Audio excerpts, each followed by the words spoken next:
Middle class मामले में आपका स्वागत है। व्यापार समाचार में हिंदी समाचार से DRCMA अलगेसन। घोटाला केंद्र सरकार सड़क परियोजना ₹7.5 लाख करोड़ भाग -24। 5 जनवरी 2004 निर्माण की विधि तय करने के लिए NHAI की शक्तियां। NHAI, जो BPPI के लिए निर्धारित राष्ट्रीय राजमार्गों की लंबाई के 76,999 किलोमीटर में से 70,950 किलोमीटर राष्ट्रीय राजमार्गों का विकास कर रहा था, इसके द्वारा कार्यान्वित की जा रही परियोजनाओं के निर्माण के तरीके को तय करने की शक्ति भी सौंपी गई थी। ऑडिट में पाया गया कि निर्माण के मोड़ पर निर्णय NHAI द्वारा रिकॉर्ड पर किसी भी वैध औचित्य के बिना लिए जा रहे थे और रिपोर्ट के पैरा 4.2 में विस्तार से चर्चा की गई है। ऑडिट ने आगे देखा कि परियोजनाओं के निर्माण के तरीके को तय करने के लिए शक्तियों को सौंपने से पहले CCA के लिए प्रस्तावित मूल्यांकन और अनुमोदन तंत्र ने परियोजना और पैकेज शब्द को परिभाषित नहीं किया। इस प्रकार निर्माण के तरीके पर निर्णय लेने के लिए क्या पैकेज, जिसमें निर्माण उद्देश्यों के लिए एक एकल परियोजना को विभाजित किया गया था, अलग अलग परियोजनाओं का गठन करेगा या संयुक्त रूप से सभी पैकेज एक परियोजना का गठन करेंगे, स्पष्ट रूप से परिभाषित नहीं किया गया था। नतीजतन, हालांकि परियोजना के मूल्यांकन और अनुमोदन उद्देश्यों के लिए परियोजना के रूप में विभिन्न पैकेजों का संचय पर विचार करके निर्माण के मोड़ पर निर्णय लिया जा रहा था, व्यक्तिगत पैकेज को एक अलग परियोजना के रूप में माना जा रहा था। चित्रण के लिए, वडोदरा मुंबई एक्सप्रेसवे चरण IA के मामले में 5 पैकेज और एक समग्र स्वीकृत नागरिक लागत ₹6,271.52 करोड़, विस्तृत परियोजना रिपोर्ट और निर्माण का तरीका चरण IA को एक परियोजना के रूप में देखते हुए तय किया गया था। हालांकि हैम मॉड के तहत बनाए जा रहे इन 5 पैकेजों का मूल्यांकन और अनुमोदन करते समय, जिससे इन पैकेजों की स्वीकृत नागरिक लागत व्यक्तिगत रूप से रुपए के बीच थी 935.52 करोड़ रुपए, 1,637.01 करोड़ पैकेजों को स्वयं एक अलग परियोजना के रूप में माना जाता था, जिसे NHAI बटा MoRTH द्वारा अनुमोदित किया गया था और MoRTH द्वारा अनुमोदित किया गया था। यदि चरण IA को हैम परियोजना के लिए शक्तियों के प्रतिनिधिमंडल के अनुसार मूल्यांकन और अनुमोदन उद्देश्यों के लिए एक एकल परियोजना के रूप में माना जाता था, तो अनुमानित परियोजना नागरिक लागत से अधिक 2,000 रुपए करोड़, उसी के लिए CCA अनुमोदन की आवश्यकता थी। लगभग रु. की नागरिक लागत के साथ दिल्ली वडोदरा एक्सप्रेसवे 32,839 करोड़ रुपए और जो BPPI परियोजनाओं की CCA अनुमोदित सूची में शामिल नहीं था, को NHAI बोर्ड के स्तर पर अनुमोदित किया गया था। इसी तरह NHAI बोर्ड ने रुपए की नागरिक लागत के साथ द्वारका एक्सप्रेसवे को मंजूरी दी। प्रति किमी नागरिक लागत के साथ 7,287.29 करोड़ रुपए की प्रति किमी नागरिक लागत के मुकाबले 250.77 करोड़ CCA द्वारा अनुमोदित 18.20 करोड़। इन दो परियोजनाओं उच्च महत्व के होने के बावजूद न तो MoRTH द्वारा मूल्यांकन किया गया था और न ही CCA द्वारा। MoRTH ने ऑडिट अवलोकन का उत्तर प्रस्तुत नहीं किया। 5 जनवरी 2005 CCA निर्धारित तंत्र का कार्यान्वयन। BPPI के लिए CCA द्वारा निर्धारित मूल्यांकन और अनुमोदन तंत्र को लागू करने वाली एजेंसियों द्वारा पूरी तरह से पालन नहीं किया जा रहा था। 5.1.5.1 NHAI परियोजनाओं का मूल्यांकन और अनुमोदन। परियोजना मूल्यांकन और द्वारा 8 परियोजनाओं एक के मामले में NHAI की 50 नमूना परियोजनाओं में से तकनीकी जांच समिति को पुराने NHDP कार्यक्रम के तहत मूल्यांकन किए जाने के कारण या तो संतुलन कार्यों बटा एक बार सुधार कार्यों के कारण नहीं किया गया था। 50 परियोजनाओं में से 35 परियोजनाओं के लिए परियोजना मूल्यांकन और परियोजनाओं के किसी भी तकनीकी और वित्तीय मूल्यांकन के बिना निविदा आमंत्रित करने वाले नोटिस को मंगाई गई थी। उसी के रूप में तकनीकी जांच समिति बाद में किया गया था। इन 35 नमूना परियोजनाओं में से 2 परियोजनाओं के मामले में शमली मुजफ्फरनगर PKG.2 और दिल्ली वडोदरा एक्सप्रेसवे PKG.18 परियोजना मूल्यांकन और तकनीकी जांच समिति ने नीति आयोग के किसी भी विशेषज्ञ को शामिल नहीं किया। ऑडिट ने आगे देखा कि NHAI की 50 नमूना परियोजनाओं में से इन परियोजनाओं के लिए निविदा आमंत्रित करने वाले नोटिस के 7 दिनों से लेकर 404 दिनों तक की अवधि के बाद सक्षम प्राधिकारी द्वारा 46 परियोजनाओं को मंजूरी दी गई थी। अनुबंध 5 MoRTH ने उत्तर दिया। अप्रैल 2022 की परियोजना मूल्यांकन और तकनीकी जांच समिति में नीति आयोग से सदस्य की गैर उपस्थिति अपरिहार्य परिस्थितियों के कारण थी। हालांकि परियोजना मूल्यांकन और तकनीकी जांच समिति द्वारा इन परियोजनाओं का मूल्यांकन उचित परिश्रम और बिना किसी कमियों के किया गया था।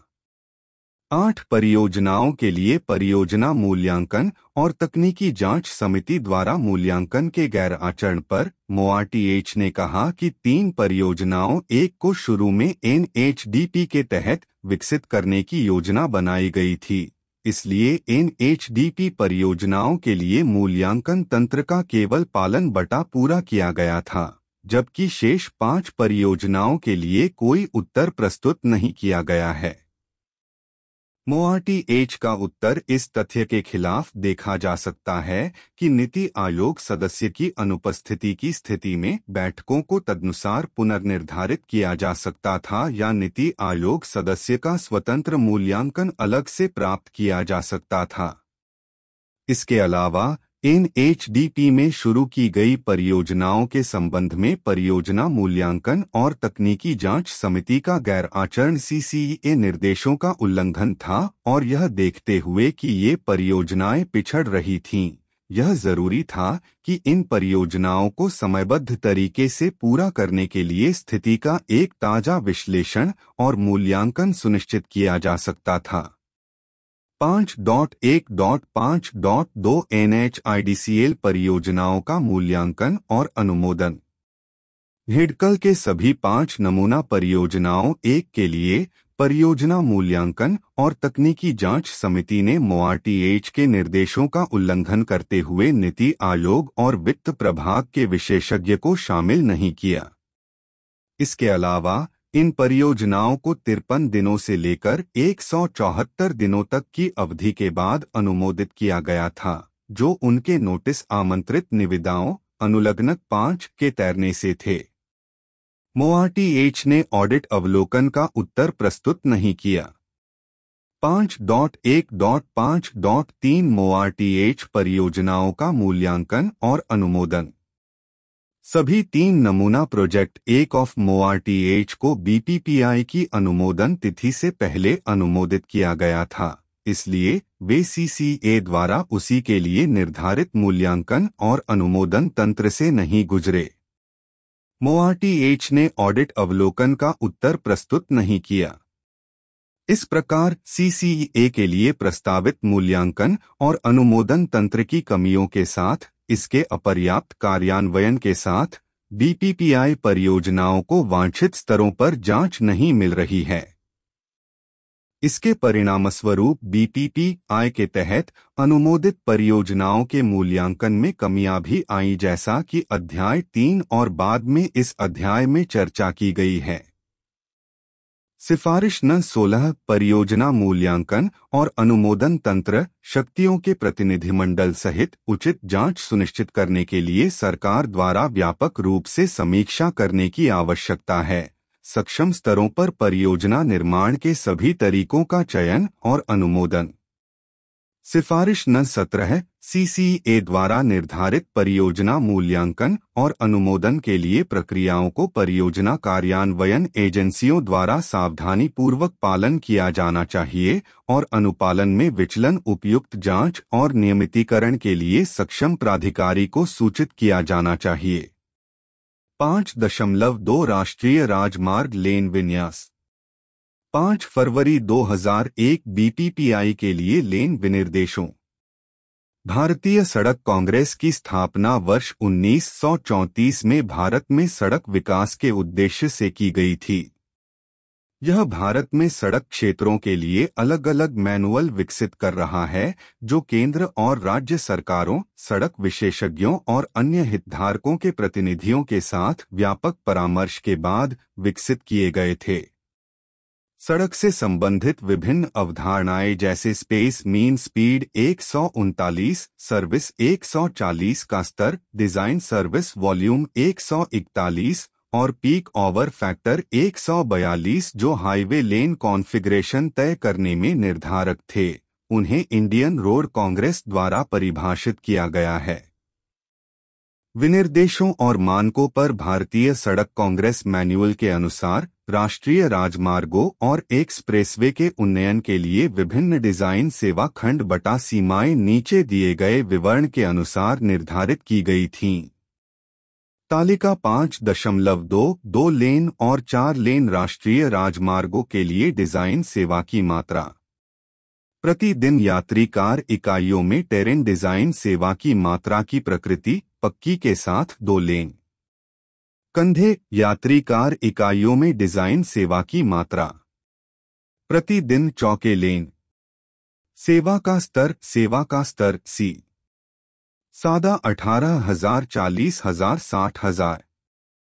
रोलिंग 13,000 40,000 60,000। पहाड़ी और खड़ी 9,000 20,000 30,000।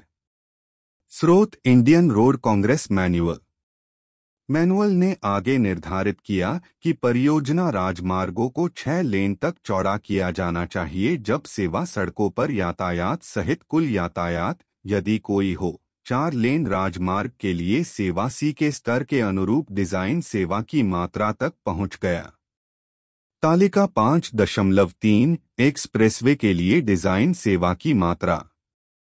पीक घंटे का प्रवाह 143% में। प्रतिदिन यात्री कार इकाइयों में डिजाइन सेवा की मात्रा। सेवा B के स्तर के लिए 4 लेन 6 लेन 8 लेन। 86,000 1,30,000 1,73,000। 8 65,000 98,000 1,30,000। स्रोत Indian road Congress manual. Indian road Congress manual के समानांतर MoRTH अपने कार्यकारी आदेशों की वीडियो राष्ट्रीय राजमार्गों के लिए विभिन्न दिशानिर्देश जारी कर रहा है, जिसमें डिजाइन सेवा वॉल्यूम से संबंधित है। राष्ट्रीय राजमार्गों और ऑडिट टिप्पणियों के लेन विनिर्देशों से संबंधित कुछ कार्यकारी आदेश इस प्रकार थे। MoRTH ने 5 अक्टूबर 2012 राष्ट्रीय राजमार्ग चौड़ीकरण बटा बाईपास बटा पुनर्मिलन की किसी भी नई परियोजना के विकास के लिए निर्णय लिया, केवल एक ही पर यातायात के बावजूद पक्के कंधे के साथ 2 लेन की कम से कम चौड़ाई के साथ। MoRTH का यह निर्णय इस आधार पर उचित था कि यह मिश्रित यातायात के आंदोलन से उत्पन्न होने वाली घातक घटनाओं से बचना होगा, अर्थात तेजी से और साथ ही राष्ट्रीय राजमार्गों पर धीमी गति से यातायात। कृपया वीडियो को लाइक करें। कृपया चैनल को सब्सक्राइब करें। कृपया वीडियो को अपने दोस्तों और रिश्तेदारों के साथ साझा करें। देखने के लिए धन्यवाद।